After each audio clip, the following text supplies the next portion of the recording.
Welcome to Association Chat, an online discussion where we warm ourselves by the virtual fire with topics of the day, welcoming thought leaders and trailblazers alike to join up in this online home for the community. I'm the host of Association Chat, KiKi L'Italien. And let me tell you, when budgets tighten and when people are looking around and trying to answer the question, what can we do? How can we do better with less? What if the real question is, who can help us to do it better? That's what we're really talking about today. In this episode, we're talking about the powerful role that outsourcing plays in helping associations remain agile and aligned and impactful. This is super important, especially now when we're all trying to figure out for our associations, what are we going to do when some of the original sources of funding may have gone a different direction than we expected? What do we do when our business model is changing? There's a lot of uncertainty in the world. And so to help me talk about this today, we are talking with Dana and Shameka, my good friends, Inktide Solutions, EventsNoire. You may have also seen Shameka recently in person at ASAE's MMC and Tech, which is where I saw her in person. But here we are online today, and we are talking with all of you. So thank you for joining me today. Good morning. Thank you for having us. Yes, we're doing it. Thank you. I'm excited. I'm super excited. I'm not in my usual home studio for the podcast, and so I'm very jealous of Dana's setup right here, which is so nice. Yes. What do you think, Shameka? I mean, like, she's really rocking it right now.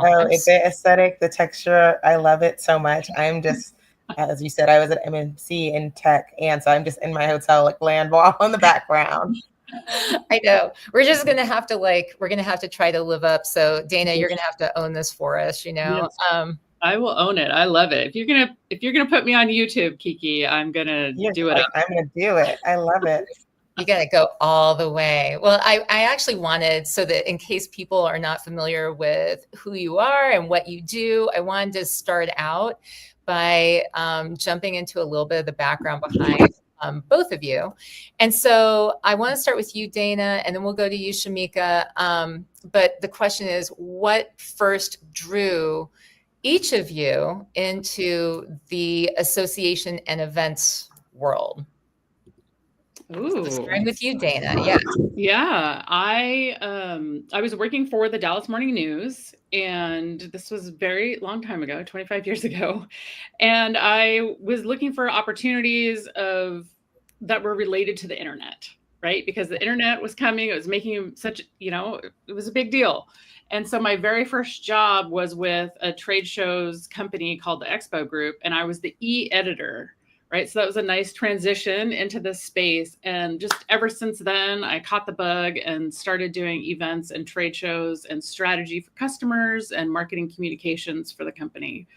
So I found that the mission-driven nature of associations and the leaders who run them are very much aligned with my personal belief system.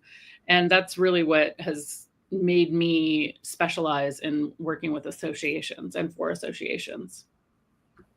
Okay. And so, and for you, Shameka, what's your story? Slightly similar. I went to undergrad, and so I've known that I wanted to do events for a long time. I didn't know about associations, but I always knew I wanted to do events because I loved the power that they had in bringing people together. My undergrad, there were some racial tensions, which were not great. But when I hosted events, I was in our student activities board. That was the one time that I saw, like, wow, people of diverse backgrounds can come together and really enjoy each other, learn from one another. So I found the power of events. And when I learned more about associations, that's their exact draws.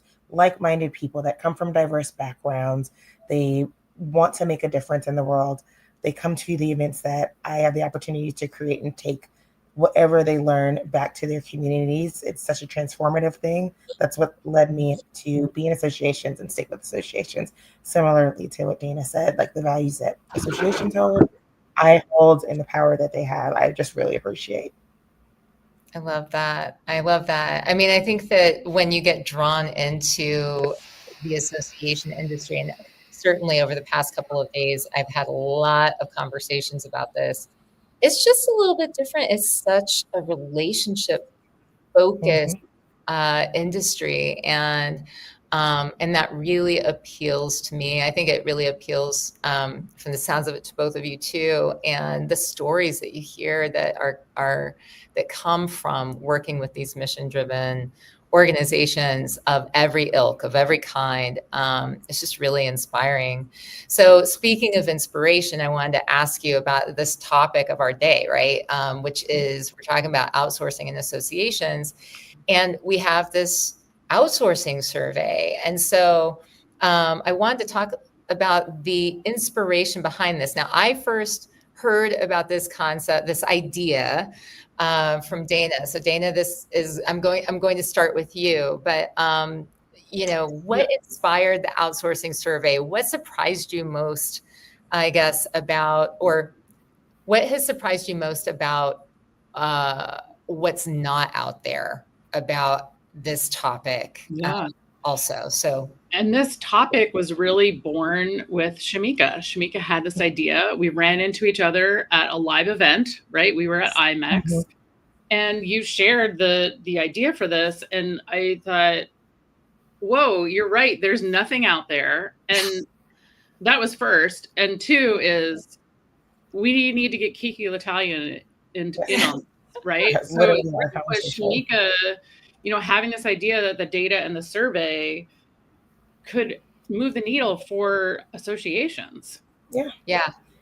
I think not only for associations. I mean, I will say the survey idea came from a place of self-preservation for me. I mean, of course, I have my own business, EventsNoire. This is what we do. And so I wanted to kind of see, how are people outsourcing, specifically meetings, and then talking to Dana. It's like, yeah, actually, how are people out using just outsourcing as associations? I know what my clients are doing, but what is out there? What language can I utilize to partner more small businesses with associations, especially those that are having tight budgets, especially as we're seeing now with any recession indicators. Like, we can still provide the top level work, even though we might not be full-time staff. So what is currently being done? Because I think that's something that was curious to me, and I'm sure would resonate with other association professionals to know, well, our colleagues are doing this, so it's okay. I think they might need a welcome to know, like, okay, there's data, there's support, that or outsourcing is supportive, it's beneficial. So I wanted to kind of just get something to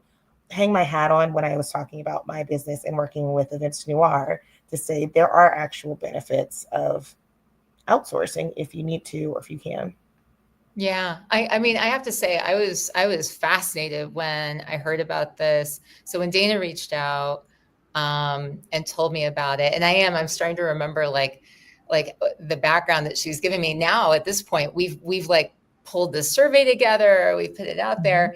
But I remember when she first brought it up, and I thought, why isn't there more information? Like, why can't, like, I haven't seen anything like that. And everyone I know in the association industry, and I typically, like, I know when you use a word like everyone, it's like, it's not everyone, KiKi, but kind of, yeah, it is right now, because I can't think of an association that I've come across who isn't doing some kind of outsourcing. Right. And so it seems like really helpful information to know. It seems like important information to know, especially at a time when association executives are scratching their heads and saying, how can I do things differently? Because fill in the blank, because there are so many different reasons, so many different things have changed where associations are trying to either upskill employees, change technology. An old way of doing something has changed. They've had different types of changes come to their finances. So there's so many different reasons that I just find it fascinating. There's not more information out there. And before we went live today, Dana, you were talking about you were doing a little exploration, and what did you find? It was, what I found was, and even before we started this, is no one's really looking at associations as a sector, right? Like, there's a lot of studies, outsourcing is a $500 billion business in the United States alone. Okay. But who's really looking at association sector? There was a 2015 study by Smith Buckland. And when I was preparing for this, discussion today, I went into my Perplexity AI large language model of choice and said, hey, can you pull some stats and information? And it went right to the web page that was created for this survey. There's nothing else in the last 2 years that this AI model could go and pull information to help with the stats. So I have a lot of stats about outsourcing in general, but I do think that what we're doing with this study is getting it specifically into the sector that we serve.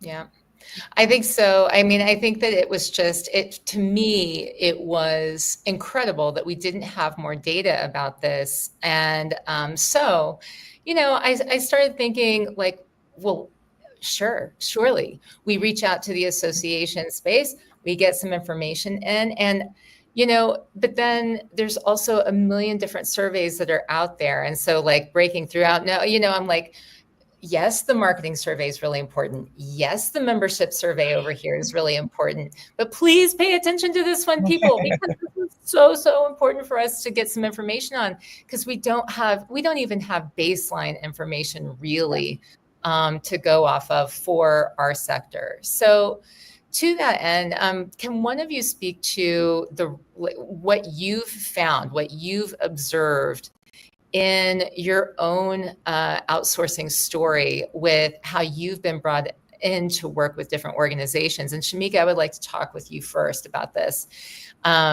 Basically to talk about, what has your experience been? What are maybe the top 3 services that associations who have worked with you to outsource something that they need to be done? What does that look like in your experience? And then I want to move to you, Dana, for you to talk about your own. Absolutely. For me and the clients that I get to serve and work with, of course, we specialize in events. And so conferences, meetings, board retreats, all of that. And we run the gamut of from 0 to 100. If you're starting with nothing, we can start with strategy all the way through execution, or we just do specific sections. So talking to KiKi and seeing her this week at MMC in Tech, I was there supporting with registration. And that is one of my roles that people actually really love to see me at registration. I did not know this. People think that I'm that's our bread and butter, but registration is all that we do, but it's just another way to help and provide leverage to the team. And then we, of course, do full service events. So we'll be in Minneapolis, and it's a group that we worked with, did everything. But then we also do association management as well, because events for some organizations are such a large piece. And we also help manage and support with some membership as well. We have a graphics department on our team, so we have someone that also works with marketing. I find that those are the 3 things. So any element of events will be 1. I will say marketing would be number 2. Then any type of membership management has been number 3 in my space. And it's been really, really nice, really interesting. What I love about associations, just the breadth of them, that we can still support any of them. It doesn't have to be all or nothing. It can be segmented depending on what your needs are.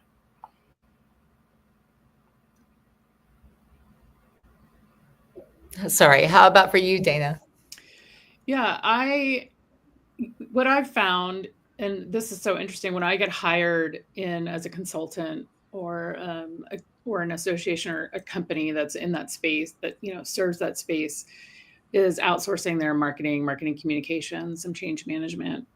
There's always a consultant running around with IT. There's often finance and payroll. Those are some of the big ones that associations and companies are outsourcing.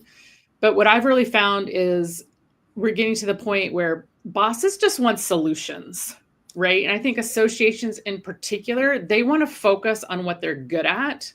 And the smarter these leaders get about, okay, my team is really good at this thing. Let's find a resource, and it doesn't have to be a full-time resource. Let's find a resource to help us look at something differently. How can we, reimagine? I'm helping an association right now reimagine what their major trade show looks like, right? How they show up for their customers. Let's look at across the organization, how are our sales teams and our membership teams interacting with companies, right? Has anyone really looked at that from a bigger picture level? And I think the exciting part in that is that organizations can then discover time and cost savings that comes from outsourcing instead of hiring full time, reduce stress on their teams where they're like trying to work in the details of something and then also trying to elevate and think ahead. But I think that one of the values that outsourcing brings and what I try and bring to my customers is an improved focus on their strategic objectives, right? If you're hiring an outsourced resource, someone's writing that check every week, every month, or whatever it is, right? They're paying attention, right? I'm sure Shameka is seeing this too, is when she's hired to put on events, like there's someone who's really paying extra attention because it's not just part of the like normal flow of the workspace. Yeah. I'll say this week while I was at MMC in tech, this is a conversation that I had with a few different people around associations that I love associations. So please take no offense. I mean it positively, that there's a lot of doers. There are a lot of doers. They're doing the work. And because of how much work people are doing, especially during this time, they don't have the opportunity in time to strategize and think of something new, like you said, Dana. So therefore, that's where I find my role or the role of a consultant or somebody coming in to come in to have a fresh pair of eyes, provide that feedback to say, how can we become more lean, more efficient, do something new, surprise and delight, anything like that make work life easier, because people are just so used to doing, this is how it's always been done. We're not thinking creatively. We're just trying to get to the end. And so I think that's what our roles have been by being able to be outsourced, to come in fresh and say, hey, let's do it this way without, all costs. We can kind of provide all of sort of the resources to say, this is what this would look like, cost savings by doing it this way. Yeah, I think the cost savings is such an important thing. And of course, I'm doing this podcast interview from Big Red M's headquarters. You mentioned sales earlier, Dana. That's the thing. Big Red M does outsource sales. So obviously, it's like an extension of an association's team, offers the consulting, but then also offers publishing. And so, last year acquired a publishing arm, and that outsourced effort, a lot of organizations for a long time, a lot of associations have not done that piece where either whether it's managing the design or even the content in a lot of cases, that's another piece that is regularly, I feel like there's more comfort around this idea of outsourcing that maybe than outsourcing some other things.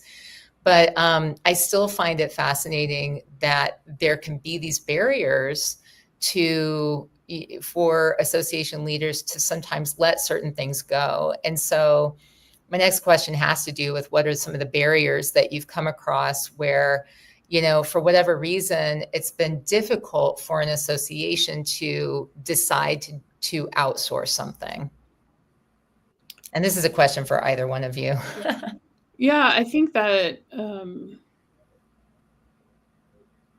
people stand in their own way sometimes, right? So what you were just, you and Shameka just said, like, sometimes you really have to like break out of the mold, like blue sky, think about it, of what, that's a barrier that I see is people just not willing to even think about something different. I actually had a phone call like that yesterday, right? It's like, no, like if I meet with you for half an hour, and that's why I'm so excited to have people take this survey too, is like ideas can come forth out of it. Mm-hmm. Right? You're going to get, when you take the survey, you're going to get the results, and there will be ideas in this insights report of here are the things that other people are paying outside resources to do. Right. Yeah.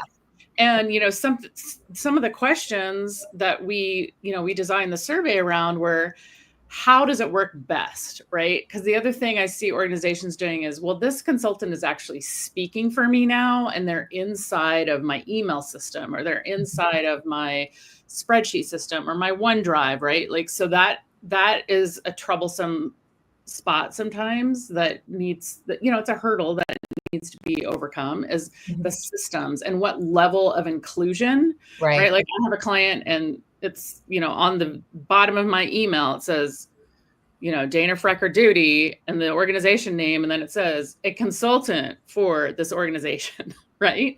And that's how they help their community understand that this person's not fully employed, because that's important to them, that they understand, that their community understands the level at which this person is involved in the organization. Right. So that's, the systems, I think, it has been a little bit of a hurdle sometimes. Mm-hmm. I'll say for me and my experience, you touched on it a little bit, but I'm going to name it shame. The idea that staff can't do it themselves, and therefore that is a struggle for some people to say well, I have this staff, I pay them, they can't do it on their own. And I don't think it's that at all. Like we talked about, sometimes it's just kind of how to break the mold. Some staff might be burned out or just doing repetitive tasks and aren't able to elevate, as in speaking for events, elevate your event because they want to make sure the event's done right. But they might not have time to think creatively or strategically. And I think the thing I'm excited about the survey is to share other groups and organizations are outsourcing these things. There's nothing to be ashamed about. There's nothing bad about outsourcing. It's definitely something that can enhance your organization if you allow it. Most of my clients, I treat it as an extension of them. I have emails with them. I essentially try to function as part of the team as much as they would like me to be. And so it's something that I try to stay as engaged as they want me to be. If it's just work, that's fine. But how can we kind of work together? It's not an us versus them. Not trying to take anyone's role. That's also been something that people I've experienced where it's oh, well, you want to be the, chief meetings person here, and we don't have that. I'm no, I just want to be supportive. I really believe in it, the work that you're doing, and I think I can help elevate it. And so I think that's something that I have seen that has kind of been a hurdle. But those that have allowed me to come in have seen the benefit. And that's the biggest, I do think it needs to be called shame. Shameka, I think that's a great way. And what you said was people just want the event to be right. Right. And bosses just want solutions. Right. So it's actually, I think for some of these, manager and director level people working in associations, it may be bringing in an outsourced solution may be a new way of showing your value. Right. It's saying to your leader, these are my high payoff activities, and I'm going to be focusing on these and advancing these initiatives. The one that has not had enough attention, I've brought you a solution. Yes. Right? It is an outside solution. I think that especially, people come into this space from such varied backgrounds that having this body of data will help them to position that exact type of thing to their boss. This is just, I want to focus on these high payoff things, right? And I've found the absolute best resource. And Shameka is going to be running our registration, right? Or EventsNoire is being hired for this piece so that we can focus on this thing. Right. Absolutely. And I mean, I think it's a way to level up and to meet, members' expectations, keep going higher and higher and higher. And for a lot of associations, the expectation that when you're a staffer there, that you're supposed to be wearing many different hats and able to do a lot of different things. Well, we all have been, and there's a limit though, right? You get to a certain point, and it's what can we do to make the experience better for the member, for the outcomes that we're really looking to achieve, without necessarily having to bring in a whole new technology sometimes, or a new person or a team of people. And there's just so much that you can do. And I think for a lot of for-profit businesses, outsourcing it's just kind of well, yeah, that you're going to have to do that in order to achieve things, because you can't hire endless amounts of people. But sometimes it can seem like a threat. And I've worked for associations where it was even a consultant coming in could sometimes seem threatening, but it's why are they coming in?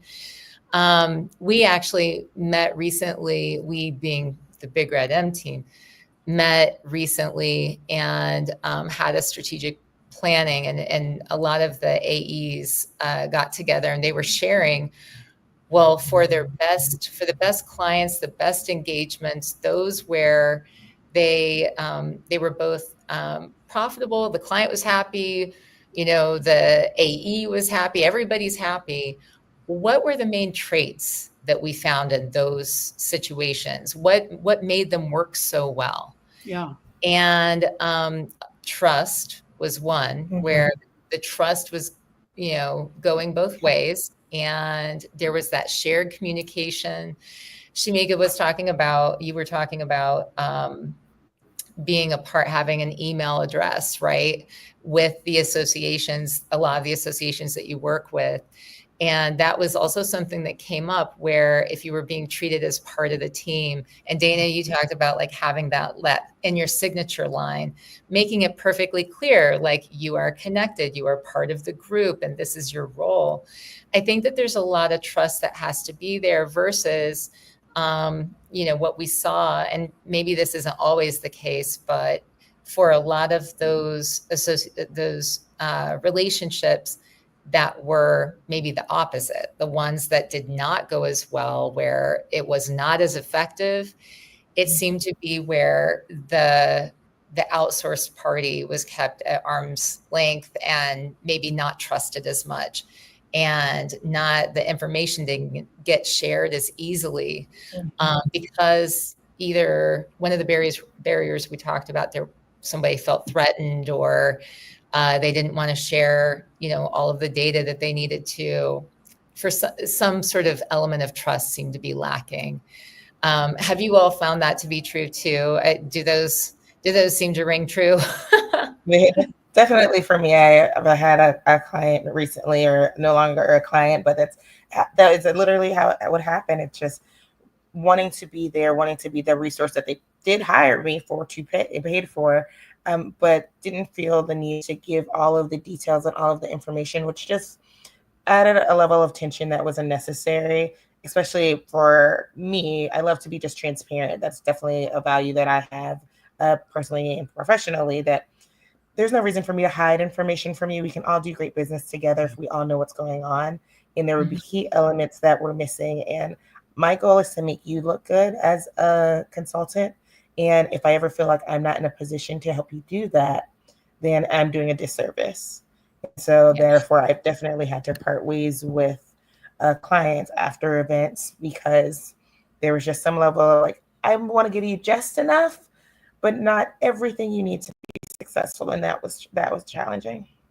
Yeah.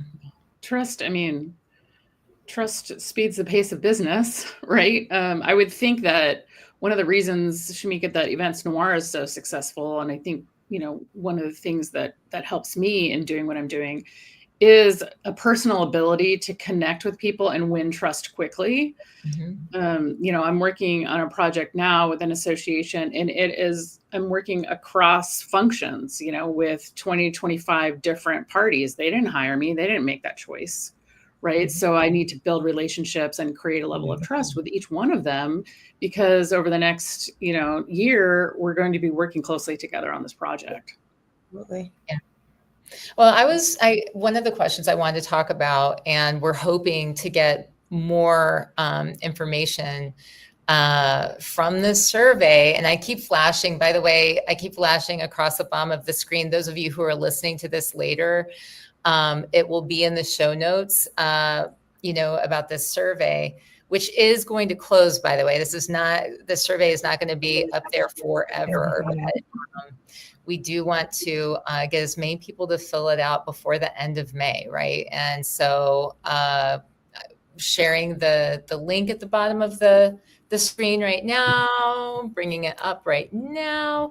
And then also we're going to be sharing it in the show notes afterwards.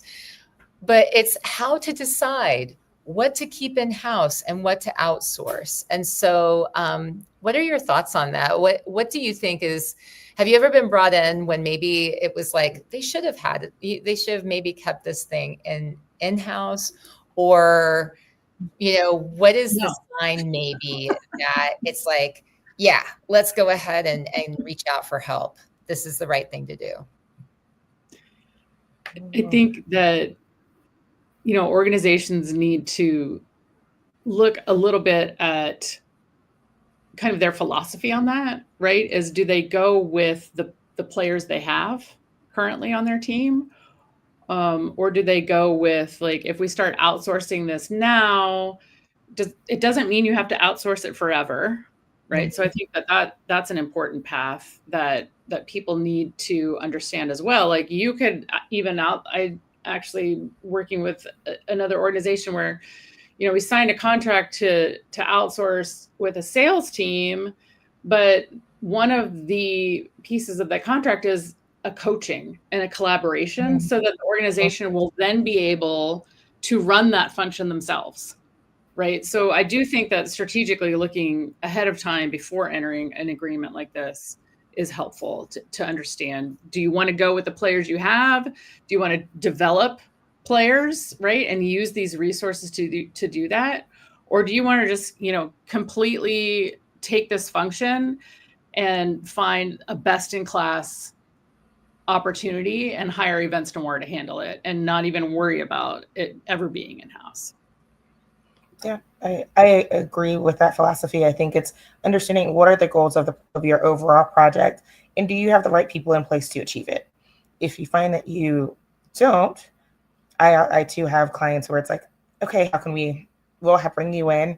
We want you to upscale, and this might be a long-term position, and that's totally great and totally fine. I'm happy to help get you started and get you on the roll. To your point, outsourcing does not have to be forever. We are here to help make your lives easier. So I think it's really for associations, if you want to determine what you should outsource, what are the goals? Like, start from all of our conversations. What is it that we want to achieve? And then do we have the people to get there? If you do, then maybe you can keep it in-house. But if you find that you don't, or you find there might be some weak spots or places you want to grow, I definitely would consider outsourcing. And then also thinking strategically and creatively about how you're outsourcing. To Dana's point, it doesn't mean you have to just outsource. You can outsource coaching to upskill your staff so that they're also getting the support that they need, that they can grow and own this project in the future. So it doesn't have to be completely transactional either when it comes to outsourcing. It can definitely be something that allows for growth within the organization too. Yeah. I think that's representative of just the way that humans are working now. Like, this is a societal shift that we're seeing, right?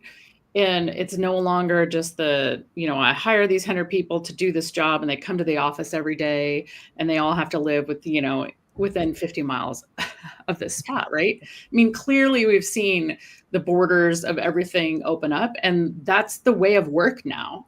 And outsourcing for associations in the study, I think, are really recognizing that is the way of work, and figure out as an association leader how that's going to work for your organization, how that's going to run for your organization.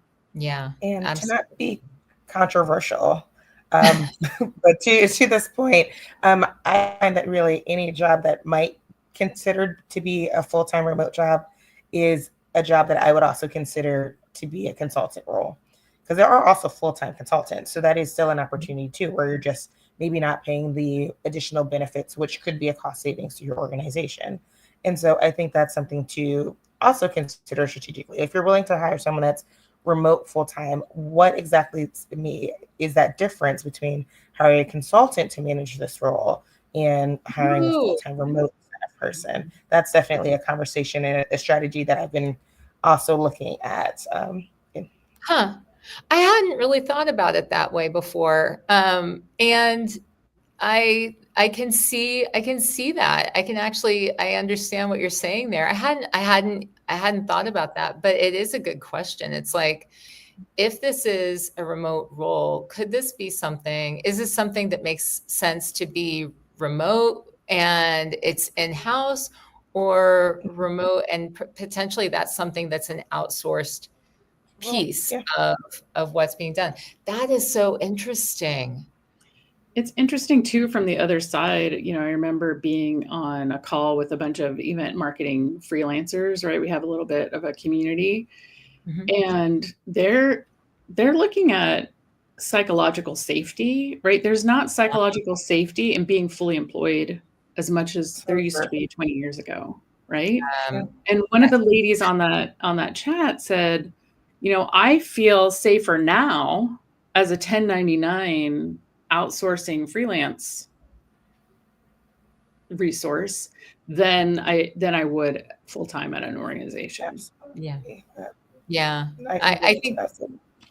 that makes a lot of sense. And actually, you're making me think of the fact that whatever data we end up coming, what we find from the results of this survey, that's something that can maybe inform the future and how we're communicating to people who are looking at different career paths, or at least the path they should take in the future. So that's kind of fascinating. I know that's one thing that we kind of talked about too in the beginning, is what happens after we get the results of this, because I mean, initially it's like, wouldn't this be interesting data to have just for those people who are working on the side as those outsourced resources, right? Those solution providers. But it's also really helpful for every association executive who's trying to figure out what they're going to do, or every person who works for an association that's saying, should I look at, what type, like if I'm thinking about what's coming back about outsourcing, because what we're seeing really, the trends elsewhere in the information that we have access to, is that there's more and more being outsourced. We just don't know how association leaders are thinking about this exactly right now. We will at the end of the survey, but we haven't been able to really dial in on that part. Yeah. What we know for sure is that there's more and more that is being outsourced. We just can't get that foundational data. Yeah. It's one of the stats I saw was that outsourcing across the US, companies, not sector specific, it's growing at almost 10% annually. Wow.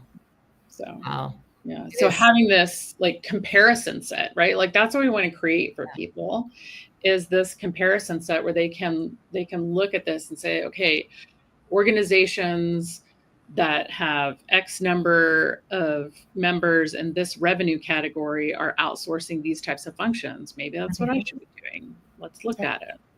Mm-hmm.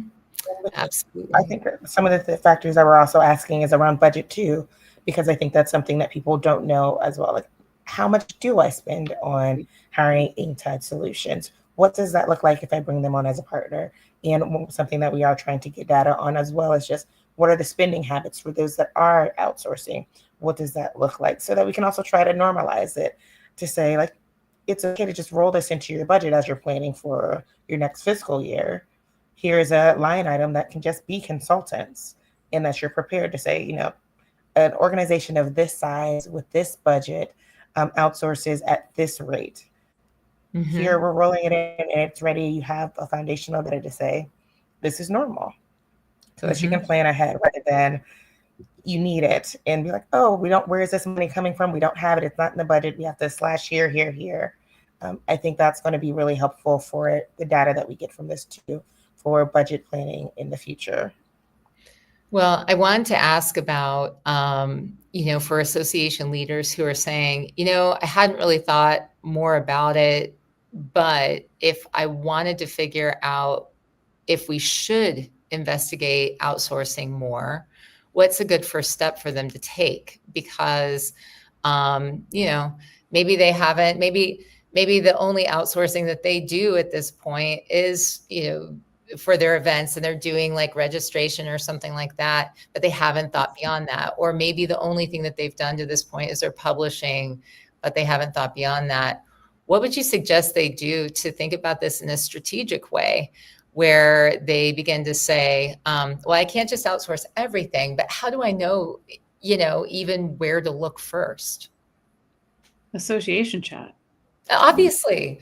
Yes. Go here. Isn't that where everyone goes? Yeah, clearly, ask on association chat in the private group. Clearly, that's the way to do it. I actually, I learned a while back. Thank you for that. That's nice. That's nice. We do have a Facebook group. If anybody didn't know that, there's a private Facebook group that's really good, and you can ask anonymous questions too. So you don't even have to share who you are.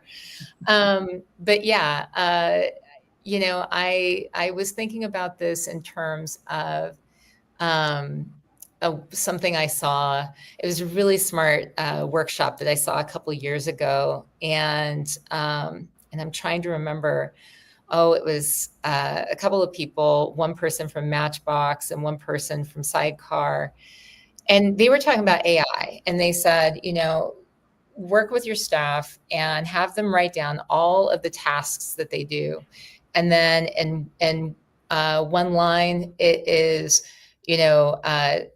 one column, there's how many hours they spend on it. And another column, it's whether, how much they like it. And I forget how the rating was.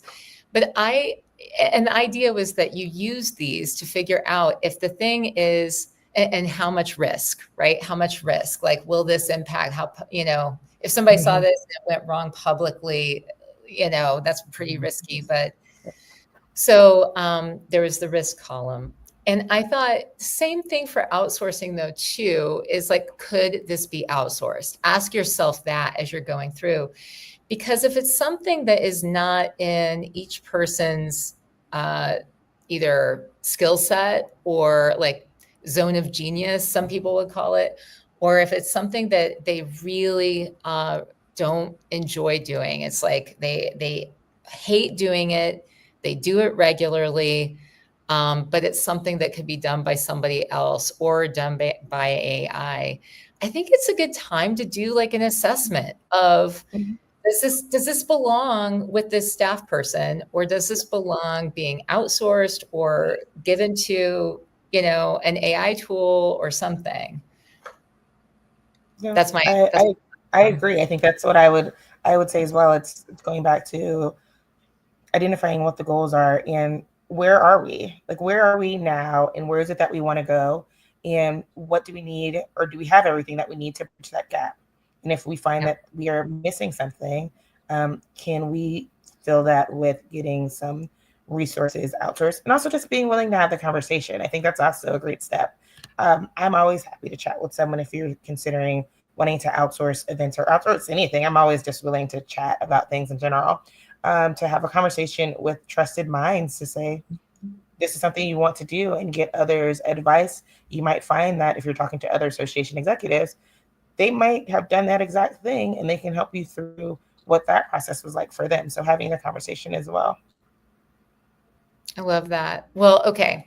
So before I go to the rapid fire questions at the end of the show, I want to give you a shot, each of you a shot, to say anything that we didn't cover that you want to make sure that we cover before we wrap up talking about outsourcing, because I do think that this is a very important topic, and I want to make sure that we get across what we need to get across in this discussion. So Shameka, Dana, did you have anything that you wanted to add before I have a few more questions for you? Did you share the link to the survey? I did. I shared the link. It's across the bottom.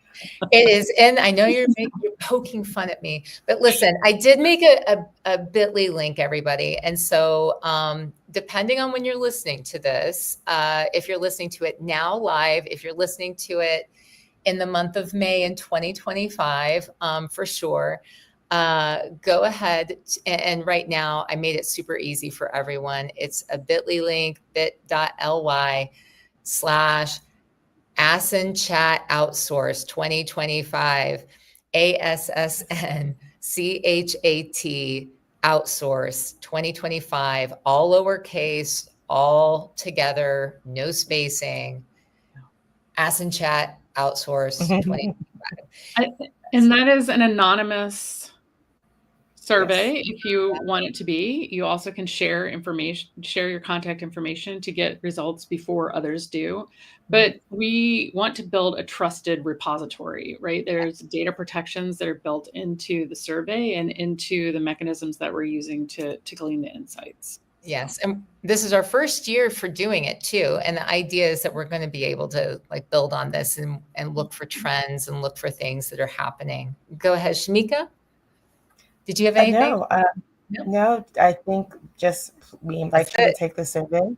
Take this. And consider outsourcing. I'm grateful for people to have viewed this and to be part of the conversation. And I hope this is the start of a conversation of having outsourcing and what that can look like in associations. Yeah, me too. Me too. It's so important. Actually, this really is such an important thing. And I just get ready, because if you're listening to this anytime, like right around when we're recording it, you're going to see us push this out a lot over the next couple of weeks, just so that we can get as many of you to fill this out as possible. But listen, it's easy, it's simple. It shouldn't take longer than 7 minutes tops. And that's like, we wanted it to be easy to fill out. So please go fill it out. You will get the results quickly. Well, sooner than anyone else.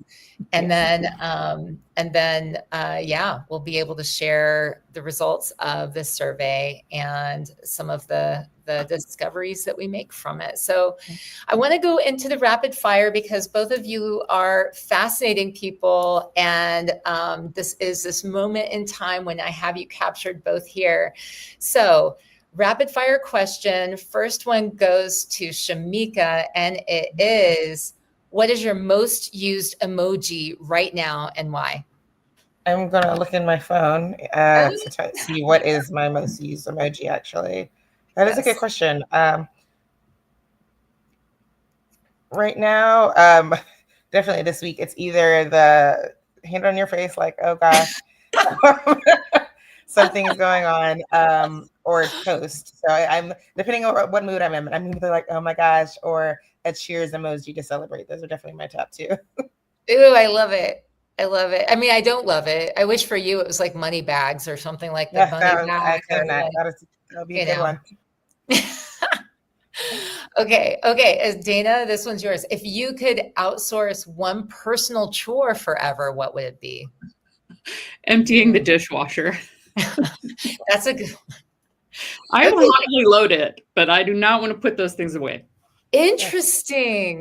That is so interesting. I think I'm the opposite. Like, I actually, Really? I think I like, it's like, I hate touching the gross dishes and stuff like that. But like, if I just put them away, it's not so bad. But that's fascinating. Okay. All right. Shameka, this one's yours. What's one word that describes you in high school? High school, passionate. Ooh, that's good. Passionate. I like it. All right. Dana, dream keynote speaker, dead or alive? Ooh, I like this one. Eleanor Roosevelt. Oh, nice. Yeah. As long as there's a meet and greet. Yeah. You have to have your moments where you can like, yeah.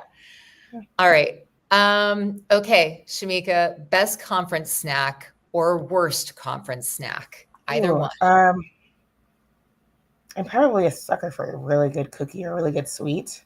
That is easy.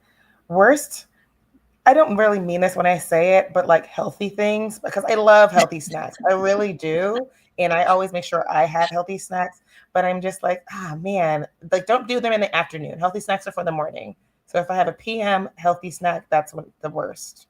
I think that is so honest and brave. I just want to say that's honest and brave, because in this industry, we know people who like are actually the experts in giving you brain food and all of this stuff to be smart during the day.